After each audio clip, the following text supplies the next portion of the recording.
হাদিস,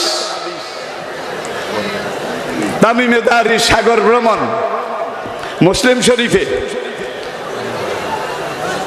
সরকারে দো আলম হুজুর ইরশাদ করেছেন, তামিমে দারি একজন খ্রিস্টান ছিল। সে আমার কাছে এসে ইসলাম গ্রহণ করে মুসলমান হয়ে গেছে। তামিমে দারি আমাকে তার সাগর ভ্রমণের ঘটনাটা বলেছে। ঘটনাটা আমি এখন তোমাদেরকে বলতেছি। কে? নবী। কে?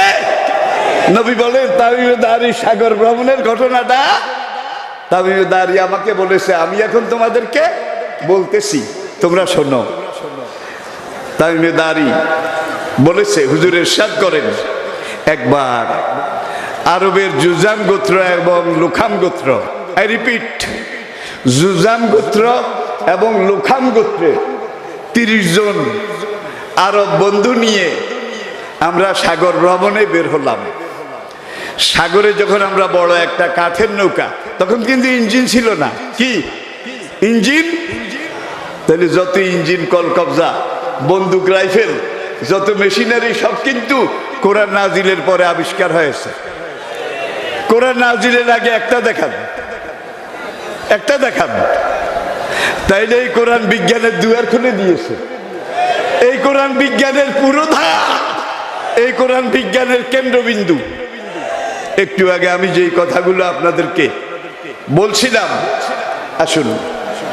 তামিমে দারি বলেছেন, হুজুর বলেন, আমরা নৌকাটায় কাপড়ের বাদাম তুলে দিলাম, সঙ্গে সঙ্গে সাগরে এমন বাতাস উঠলো, নৌকার বালে বাতাস লাগলো, নৌকাটা তীরের মতো সাগরের অমোঘ প্রতাপ, উন্মত্ত ভীষণ তরঙ্গ ঢেউ চিরে ছুরির মতো সামনের দিকে 1 মাস পর্যন্ত গেল। 1 মাস। 1 মাস পরে নৌকাটা একটা সাগরের মাঝে চরের মধ্যে গিয়ে থামলো। আমরা নৌকা থেকে নামলাম, নেমে হেঁটে হেঁটে আমরা যখন সামনে এগোলাম, এক জায়গায় দেখি একটা কিম্বুত কিমাকার বিদঘুটে জানোয়ার, তার চেহারাটা মানুষের মতো, সারা গায়ে শিম্পাঞ্জি গরিলার মতো বড় বড় পশম, তার পায়ের নখগুলো বাঘের মতো, সিংহের মতো। আমরা ওই জন্তুটাকে জিজ্ঞেস করলাম, মান আনতা, who are you, what is your identification, কি তোমার পরিচয়? আল্লাহ ওই জন্তুটার জবান খুলে দিলেন। জন্তুটা বলল, আনা জাসাসাতুন, আনা জাসাসাতুন, আমার নাম জাসাসা। এইবার তামিমে দারি বলেন, আমরা জিজ্ঞেস করলাম যে আমরা এখানে এসেছি দাজ্জালকে দেখার জন্যে, how can you help me please, তুমি এই সময় আমাদেরকে কিভাবে সাহায্য করতে পারো? তখন ওই জাসাসা বলল, ওই যে তোমরা এই পথ দিয়ে যাও, সামনে একটা পুরানো গির্জা আছে, ওই গির্জাটাই গেলে দাজ্জালের দেখা পাবে। হুজুর ইরশাদ করেন যে এরা হেঁটে হেঁটে গির্জায় গেল, গিয়ে দেখলে একজন মানুষ বলিষ্ঠ, সুঠাম দেহি, আমাদের 1.5 গুণ হবে তার ফিজিক্যাল স্ট্রাকচার। তার হাতগুলো এইভাবে লোহার শিকল দিয়ে বাঁধা, পাগুলো এইভাবে তার কোমরের সাথে বাঁধা, নড়াচড়া করার কোনো শক্তি তার নেই। এখন তামিমে দারি বলেন, মানান্তা, তুমি কে? তখন শিকলে বাঁধা লোকটা বলল, আনা মাসিহুদ দাজ্জাল, আমি দাজ্জাল। আমাকে এখানে সাগরের মাঝখানে বন্দি করে রাখা হয়েছে। আমার পৃথিবীতে যাওয়ার সময় কাছে এসে গেছে। খুব লক্ষ্য করুন, পৃথিবীতে আসার সময় কাছে এসে গেছে। তামিমে দারি বলেন, তুমি কখন পৃথিবীতে যাবে? তারা গিয়ে দেখলো তার ডান চোখ কানা, ডান চোখ কানা, কপালে লেখা কাফারা। অনেক হাদিস, কিন্তু অনেক হাদিস, দাজ্জালের ডান চোখ কানা হবে, তার কপালে কাফারা, কাফের লেখা থাকবে। তারা গিয়ে দেখলেন ডান চোখও কানা, এখানে কাফেরও লেখা। তাহলে মিলছে কিনা কর, মিলছে কিনা কর। আর এই দাজ্জালের কথা তাওরাতে আছে, জবুরে আছে, ইনজিলেও আছে। হয়তো পরিবর্তন সংযোজন বিয়োজনের মাধ্যমে। আসুন, বলে আমি অচিরে পৃথিবীতে যাব। আমি যখন পৃথিবীতে যাব, তখন বায়সানের খেজুর বাগানে কোনো খেজুর থাকবে না। এক, তাবরিয়া উপসাগরে আমি যখন পৃথিবীতে যাব, তাবরিয়া উপসাগরে পানি থাকবে না। আমি যখন পৃথিবীতে যাব, জোগাড়ের কূপ শুকিয়ে যাবে। এখন তিনটা কথা। আমি যখন পৃথিবীতে যাব, তখন বায়সানের খেজুর বাগানে খেজুর থাকবে না। আমাদের কাছে পর্যটক লেভেলে, আমাদের কাছে গুগলের মাধ্যমে সর্বশেষ যে ইনফরমেশন এসেছে সেটা হলো যে বায়সানের খেজুর বাগান, একদিকে জর্ডান, আরেকদিকে ফিলিস্তিন, আরেকদিকে ইসরায়েল, এই তিন জায়গার মাঝখানে জর্ডানের এই খেজুর বাগান, যেখানে একটা কালো পাথরের চটান আছে। বলা হয় ঈসা আলাইহিস সালাম এই পাথরটার উপরে দাঁড়িয়েই বলেছিলেন, ওয়াইজ কালা ঈসা ইবনে মারইয়ামা লিল হাওয়ারিয়িনা মান আনসারি ইলাল্লাহ। এই পাথরটার উপর থেকেই কিন্তু ঈসা আলাইহিস সালামকে আল্লাহ চতুর্থ আসমানে তুলে নিয়েছেন। আবার সেখানে লোকেরা বলে এই পাথরের চটানটার নিচে হযরত সুলাইমান আলাইহিস সালাম শুয়ে আছেন। দাজ্জাল বলেছে, আমি যখন দুনিয়াতে যাব, বায়সানের খেজুর বাগানে খেজুর থাকবে না। বায়সানের বাগানটা এমন একটা বাগান ছিল, এত বিপুল পর্যাপ্ত পরিমাণে সেখানে খেজুর হতো, এত খেজুর গাছ ছিল, এত ভালো মানের খেজুর সেখানে ছিল। বায়সানের বাগানের খেজুর পুরা মধ্যপ্রাচ্য খেত। বায়সানের খেজুর বাগানে বর্তমান জরিপে, বর্তমান পর্যবেক্ষণে দেখা গেছে প্রতি 100টা খেজুর গাছের মধ্যে 2টা বা 3টা খেজুর গাছ আছে, আর সব খেজুর গাছ মরে গেছে, শেষ হয়ে গেছে। আর দাজ্জাল বলছিল, আমি যখন পৃথিবীতে যাব, বায়সানের খেজুর বাগানে খেজুর থাকবে না, সেটা প্রায় শেষ। নাম্বার 2, দাজ্জাল বলেছিল, আমি যখন পৃথিবীতে যাব, তাবরিয়া উপসাগরে পানি থাকবে না। নাম্বার 2, আর এই তাবরিয়া উপসাগরটা হলো জর্ডান, সিরিয়া এবং ইসরায়েলের মাঝখানে সবচেয়ে মিষ্টি পানির উৎস। এখন যেই কাজটা হচ্ছে, এই তাবরিয়া উপসাগর থেকে ইসরায়েল দিন রাত মেশিন লাগিয়ে সব পানি ইসরায়েলের দিকে নিয়ে যায়, সব পানি নিয়ে যায়। বিকেল বেলা সামান্য একটু পানি যেটা থাকে, এইটাকে মেশিন দিয়ে টেনে মরুভূমিতে ফেলে দেয়, কিন্তু জর্ডান বা ফিলিস্তিনের মুসলমানদেরকে পানি দেয় না। এটা হলো কাফেরদের আরেকটা তরিকা। আমরাও কিন্তু এটার ভুক্তভোগী, ঠিক কিনা বলেন? আমরাও এটার ভুক্তভোগী। তাহলে তাবরিয়া উপসাগর সেটা এখন প্রায় শুকিয়ে গেছে, সেখানে এখন আর মিঠা পানির মাছও নাই, আর শেষ কাজ করার মতো পানিও নাই। নাম্বার 2, দাজ্জাল বলেছিল, আমি যখন পৃথিবীতে যাব, তাবরিয়া উপসাগর শুকিয়ে যাবে, সেটা প্রায় শুকিয়ে গেছে। দাজ্জালের 3 নম্বর প্রশ্ন ছিল, আমি যখন পৃথিবীতে যাব, জোগাড়ের কূপ শুকিয়ে যাবে। লুতাল পৃথিবীতে যাব, জোগাড়ের কূপে পানি থাকবে না। আর এই জোগাড়ের কূপের পানি দিয়ে কিন্তু পুরা জর্ডান ফিলিস্তিনের মানুষ শেষ কার্য করত, ফসল ফলাতো। এখন এইটা এমনভাবে শুকায়ে তলায় পড়ে গেছে, সারাদিন বালতি ঘুরালেও 1 বালতি পানি পাওয়া যায় না। তাহলে 3টা লক্ষণ। আই রিপিট, বায়সানের খেজুর বাগানে খেজুর থাকবে না, খেজুর শেষ। নাম্বার 2, তাবরিয়া উপসাগরে পানি থাকবে না, পানি শেষ। জোগাড়ের কূপ শুকিয়ে যাবে, সেটাও শুকিয়ে গেছে। এই 3টা যখন হয়ে গেছে, এখন লুক অ্যান্ড অবজার্ভ, অপেক্ষা করো। আর ঈসা আলাইহিস সালাম আর ইমাম মাহদীকে সঙ্গ দেওয়ার জন্য প্রস্তুতি গ্রহণ করো। রাজি আছেন? রাজি আছেন? রাজি আছেন?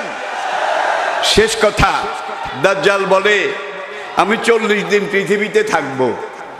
আমি পৃথিবীতে যাওয়ার পরে প্রথম দিনটা হবে 1 বছরের সমান, দ্বিতীয় দিনটা হবে 6 মাসের সমান, তারপরের দিনটা হবে 1 মাসের সমান, তারপরে দিনগুলো স্বাভাবিক দিনের মতো হবে। আমি প্রথমে মক্কা হারামে ঢুকার চেষ্টা করব। যখন আমি ওয়াদি ইব্রাহিম ওয়াদি ফাতেমা পার হয়ে বর্তমান চেকপোস্ট, ওই যে রেল, ফরবিডেড ফর নন মুসলিমস। দাজ্জাল বলে আমি যখন ওই পর্যন্ত যাব, একদল ফেরেশতা নাঙ্গা উলঙ্গ তলোয়ারি নিয়ে আমাকে ধাওয়া করবে, আমাকে মক্কায় ঢুকতে দেওয়া হবে না। এরপর আমি মদিনায় গিয়ে উহুদ পাহাড়ের পিছনে একটা ঢালু জায়গা, সেখানে অপেক্ষা করে মদিনায় ঢুকার চেষ্টা করব। এখানেও একদল ফেরেশতা আমাকে তলোয়ার নিয়ে ধাওয়া করবে। মাঝখানে কিন্তু আরো অনেক কাজ হবে, অনেক কাজ, অনেক ঘটনা, সেগুলো আমি আর আজকে বলতে পারলাম না। এখান থেকে ফেরেশতার ধাওয়া খেয়ে দাজ্জাল ওয়াদি, ফাতেমা ওয়াদি, ইব্রাহিম পার হয়ে জর্ডানের দিকে আসবে। এমন সময় যে ওই দামেস্কের পূর্ব দিকে একটা শহর হবে গাউতা, গাউতা, গাইন ওয়াও তোয়া হে গাউতা।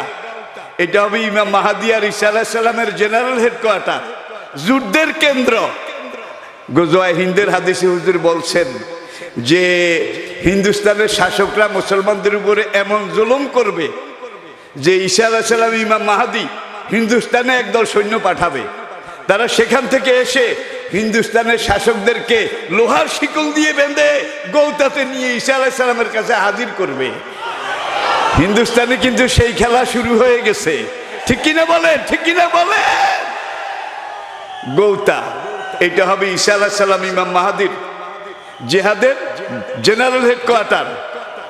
একদিন শেষ করে দিচ্ছি, কারণ আসলে আমার ছেলেরা আসলে আর এখন আমাদের কথা এটা বলার মতো পরিবেশ থাকে না। আসেন, বুখারী শরীফে আবার যার মুসলিম থেকে, সেখানে একাধিক হাদিস হুজুর ইরশাদ করেছেন, দাজ্জাল যখন মক্কা মদিনা থেকে তাড়া খেয়ে, ফেরেশতার তাড়া খেয়ে ফিলিস্তিন ইসরায়েলের দিকে আসবে, জর্ডানের উপকণ্ঠে ঈসা আলাইহিস সালাম, ইমাম মাহাদি তার সেনাবাহিনী নিয়ে দাজ্জালকে ধাওয়া করবে। ধাওয়া করার পরে দাজ্জাল এবার সিরিয়ার দিকে যাবে না, গৌতার দিকেও যাবে না, ইসরায়েলের দিকে দৌড় দেবে। এমন সময় ঈসা আলাইহিস সালাম গতি পরিবর্তন করে ইসরায়েলের দিকে যাবে। ইসরায়েলের দিকে গিয়ে ইসরায়েলের রাজধানী তেল আবিব শহরে, সেখান থেকে অদূরে একটা শহর হবে ফায়াকতুলুদ দাজ্জালা বেবাবে লুদ্দিন। বুখারীর একটা হাদিসে লুদ শহরের গেইটে ঈসা আলাইহিস সালাম দাজ্জালকে হত্যা করবেন। আরেকটা হাদিসে বেমকানে লুদ্দিন, লুদ নামক স্থানে ঈসা আলাইহিস সালাম দাজ্জালকে হত্যা করবেন। দুইটা হাদিসে, একটাতে বেবাবে লুদ্দিন, লুদ শহরের গেইটে, আরেক হাদিসে লুদ নামক স্থানে। লুদ শহর এতদিন ছিল না, আজ থেকে প্রায় 2 যুগ আগে ইহুদিরা, ইসরায়েলিরা তাদের রাজধানী তেল আবিব থেকে 40 কিলোমিটার উত্তর পূর্ব দিকে নতুন একটা শহর তৈরি করেছে। সেখানে একটা সামরিক বিমানবন্দর আছে, যেই বিমানবন্দরটার নাম তারা রেখেছে বিন গরিয়ান ইন্টারন্যাশনাল এয়ারপোর্ট।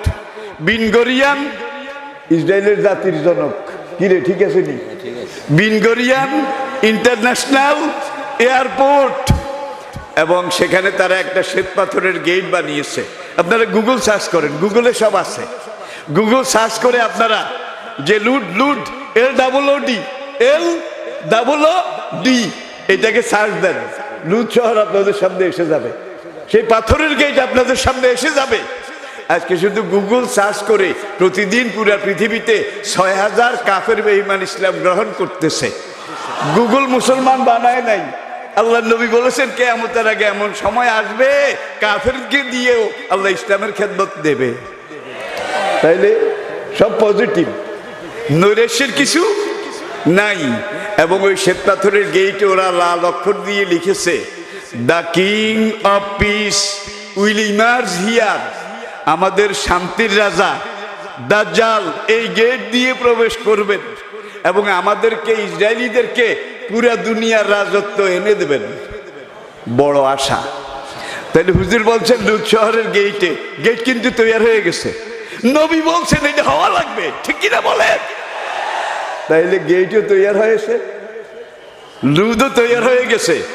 তাইলে বোঝা যায় দাজ্জালকে যেখানে কোরবানি দেওয়া হবে সেই জায়গাটা এতকাল ছিল না, এইটাও তৈরি হয়ে গেছে। তাইলে এখন আমরা একেবারে এমন এক অবস্থার মুখোমুখি আছি, এই সময় যদি আপনি ইসলামের কথা বলেন, ইসলামের পথে চলেন, দাঁড়িয়ে আল্লাহর দায়িত্ব পালন করেন, আপনি যদি দ্বীনের দায়ী, দ্বীনের রায়, দ্বীনের নকিবের দায়িত্ব পালন করেন, ফালাহু আজরু মিয়াতে শাহিদ, আপনার আমলনামার মধ্যে আল্লাহ 100 শহীদের সওয়াব দেবেন, 100 শহীদের সওয়াব দেবেন। রাজি আছেন? রাজি আছেন? এই সময় অল্প পরিশ্রমে অনেক কিছু পেয়ে যাবেন। কিন্তু তা আল্লাহ আমাদেরকে তৌফিক দান করুন। ঘটনা আরো বিস্তার, অনেক সংক্ষেপে বললাম যাতে আমরা বুঝে গেছি সময় খুব কাছে। এই সময় মৃত্যু যেদিন হবে এটা তো লেখা আছে নাকি, এটা পরিবর্তন হবে না। আর অমা তাদরি নাফসুম বিআইয়ি আরদিন তামুত, কিভাবে মরবেন এটাও ওখানে লেখা আছে, ঠিক কিনা বলেন?